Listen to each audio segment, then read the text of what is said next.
आवश्यकता है। अरे तुम्हें नहीं पता, एक कुंवारी व्यक्ति भोलेनाथ की पूजा करती है।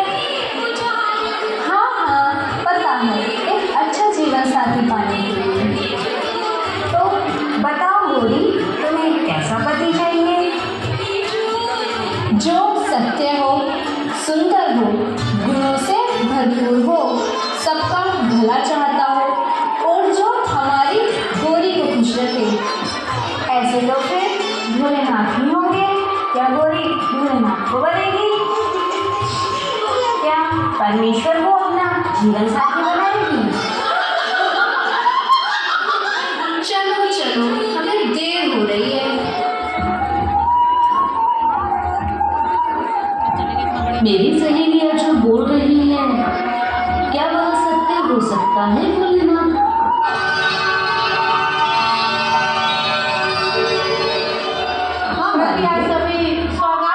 मगर कैसे? आप ही कोई माता आप सभी को सौगात में लीजिए। बोलो बालिके, इधर देखो।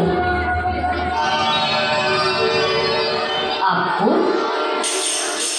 नारायण नारायण, मैं मुनिवर, मेरा नाम है नारद। प्रणाम मुनिवर। तुम्हारा कल्याण हो बालिके। मुनिवर, मेरी सहेलियां कहती हैं मैं एक दिन भोलेनाथ को बनूंगी, मगर क्या ये संभव है? हाँ हाँ, क्यों नहीं? उनको तो सती और पार्वती ने भी मारा था। मगर वो तो दिलों की बात है। अब मैं आपको मनुष्य लोक की बात सुनाता हूँ। आबू की अरावली पर्वत पर हाल ही में 450 कन्याएं शिव पर समर्पित हुई हैं। क्या वो मनोरम दृश्य तुम भी देखना चाहोगी बालिके?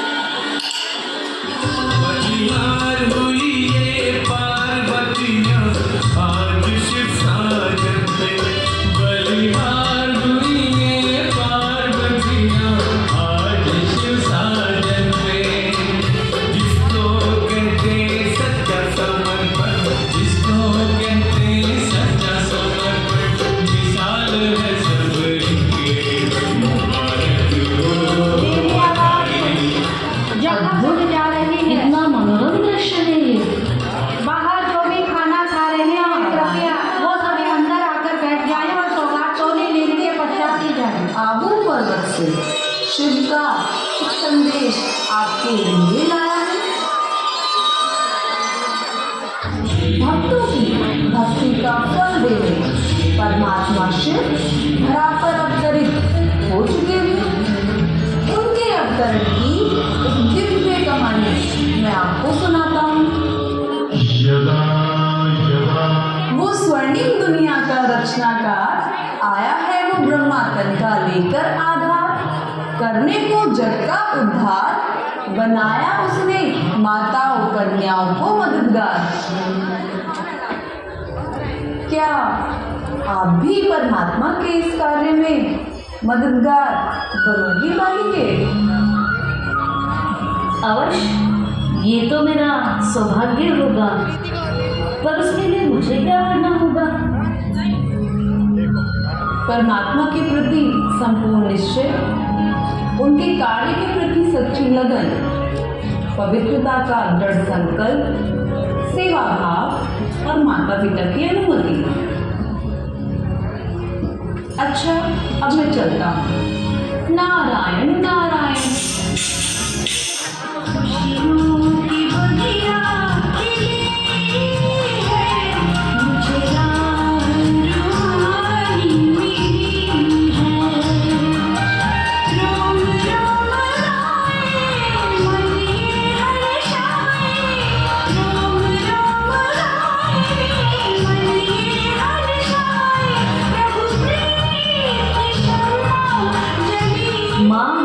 आज मैं बहुत खुश हूँ। आज एक राज की बात पता चली है। राज की बात? ऐसा भी क्या पता चल गया जो तू इतनी खुश है? नौकरी का कोई अच्छा ऑफर आया? या कोई खजाना हाथ लग गया? माँ ये समझो, खजाने से कोई कम नहीं, ऐसे समझो ज्ञान और गुणों का खजाना स्वयं मेरे पास चल कर आया है। अब पहेलियाँ बुझाना बंद कर और बात बता, बात क्या है? माँ, सत्यम शिवम सुंदरम परमपिता शिव परमात्मा सच्चिदानंद स्वरूप सर्वशक्तिमान सर्वोच्च सर्वज्ञ सर्व के दुखहर्ता सुखकर्ता पालनहार रचनाकार सर्व के कल्याणकारी पतित पावन मुक्ति जीवन मुक्ति दाता त्रिकालदर्शी त्रिलोकीनाथ त्रिनेत्री परमात्मा अब इस धरती पर अवतरित हो चुके हैं। फिर माँ, परम पिता शिव परमात्मा का नई दुनिया की स्थापना का कार्य पिछले 87 वर्षों से चल रहा है। उनके इस कार्य में मैं भी समर्पित होकर अपना जीवन सफल करना चाहती हूँ। उसके लिए मुझे आपकी और पिताजी की अनुमति चाहिए। क्या इसके लिए तेरे पिताजी तैयार होंगे? माँ, परमात्मा पर विश्वास रखो, वे करण करावण हार है, वो सब ठीक कर देंगे।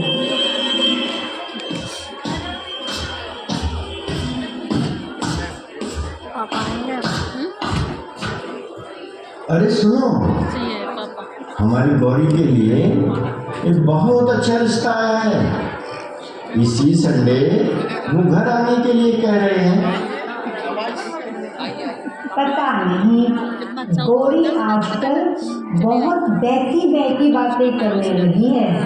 कहती है परमात्मा का अवतरण हुआ है, मैं समर्पण होना चाहती हूँ। ईश्वरीय मार्ग पर चलने का मन पक्का कर लिया है। क्या?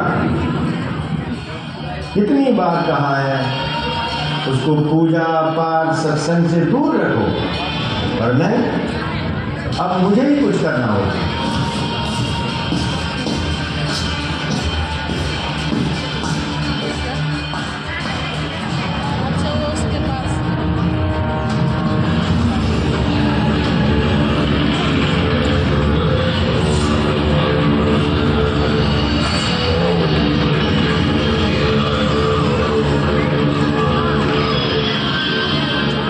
बच्चा, कुछ परेशान नजर आ रही हो? बाबा, मेरी बेटी पर किसी ने जादू कर दिया। चिंता मत कर बच्चा, बाबा ने अच्छे अच्छे भूत बुलाए। अभी उतारता हूँ जादू, देख बाबा का चमत्कार।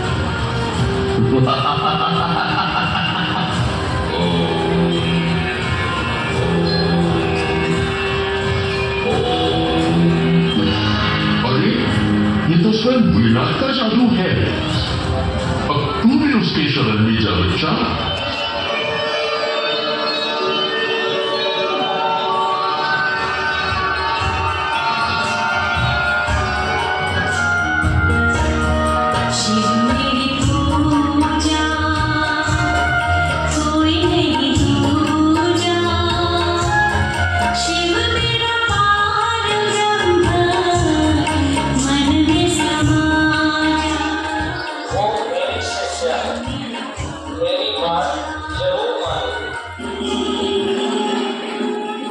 प्रणाम गुरुवर। आयुष्मान भव। कहिए, आज कैसे आना हुआ? आप मेरी खास शिष्या रही हैं। आप बहुत टैलेंटेड और क्रिएटिव भी थे, पर अब मुझे नहीं लगता आपके इस टैलेंट का कोई उपयोग होगा।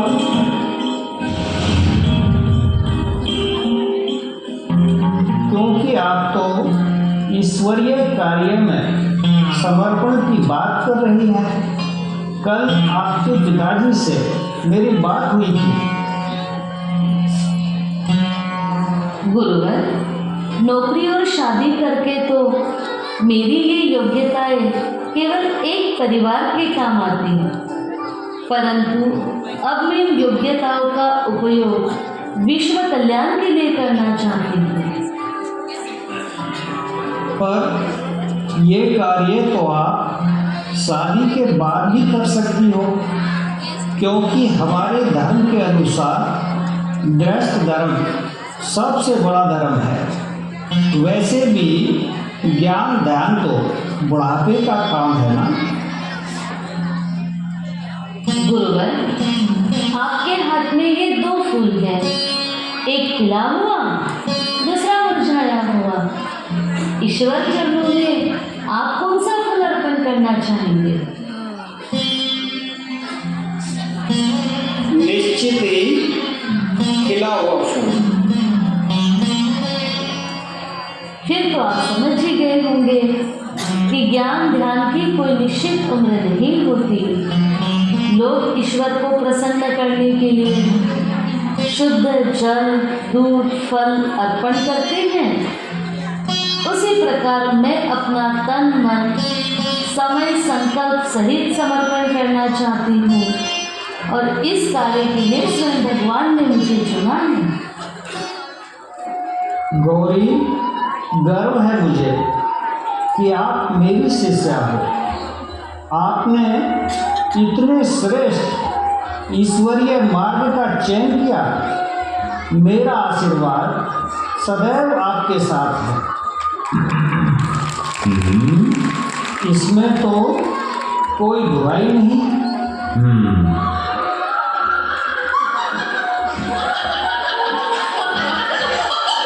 गौरी, हम ये क्या सुन रहे हैं? हमने तो केवल मजाक में कहा था और तुमने सच मान लिया। गौरी, एक बार फिर सोच लो। आप सब कहते हो ना, हमारी गौरी बहुत समझदार है। समझदार पहले सोचता है फिर करता है, और मैंने ये फैसला खूब सोच समझ कर लिया है, किसी के बहकावे में नहीं। अरे गौरी, देख दुनिया कितनी रंगीन है। एक तरफ वैरागी जीवन और दूसरी तरफ मौत से भरा मनचाहा जीवन। क्या इस जीवन में तुम लंबा चल पाओगी? क्यों नहीं?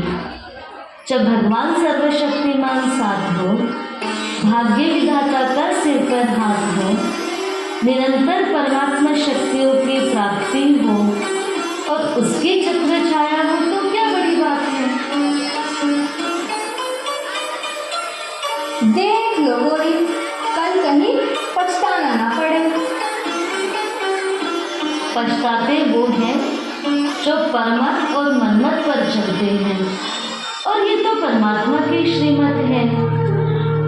परमात्मा श्रीमत है कि बच्चे, अब सृष्टि चक्र का अंतिम पड़ाव है, वह तुम्हारा ये अंतिम जन्म है।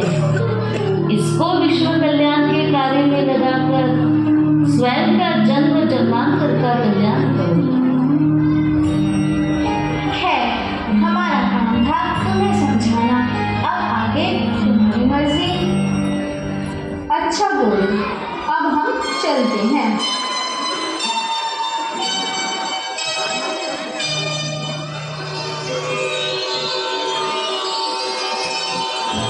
फिर क्या सोचा है गौरी तुमने? पिताजी, इस मार्ग पर चलने का मेरा निश्चय अटल है। गौरी, तुम्हें क्या मिलेगा इस वैरागी जीवन से? पिताजी, माँ पार्वती ने भी वैरागी जीवन अपनाया। आज सारा संसार उन्हें माँ कहकर पुकारता है। मीरा ने भी गिरधर गोपाल को अपना सर्वस्व मान लिया।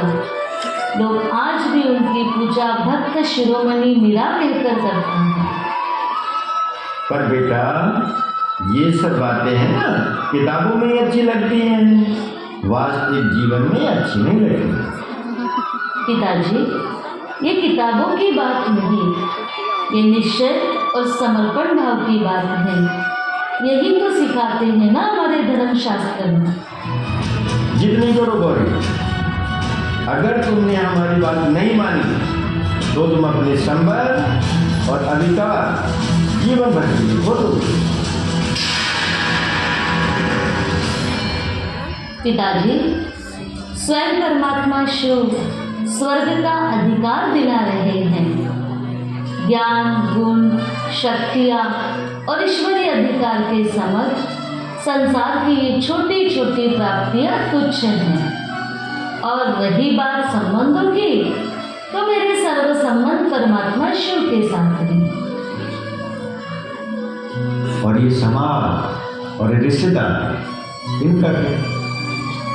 पिताजी, क्या ये समाज और रिश्तेदार मेरी खुशी से बढ़कर है आपके लिए? बाबा, अब आप ही कुछ करो ना।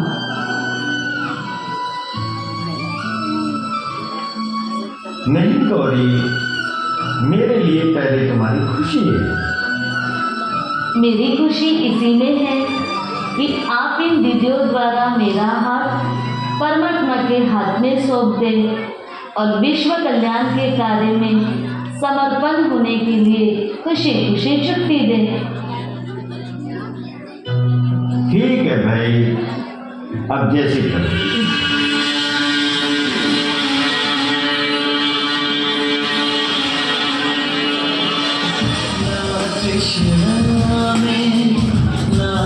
बहुत बहुत धन्यवाद समस्त कलाकारों का।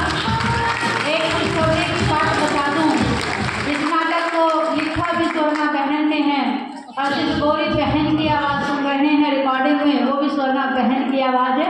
स्वर्णा बहन को बहुत बहुत बहुत बहुत दिल की बधाई कि उन्होंने इतना सुंदर ये तैयार किया और आप सबके समक्ष रखा। अभी मैं आमंत्रित करना चाहती हूँ आदरणीय ज्योति दीदी जी को। उससे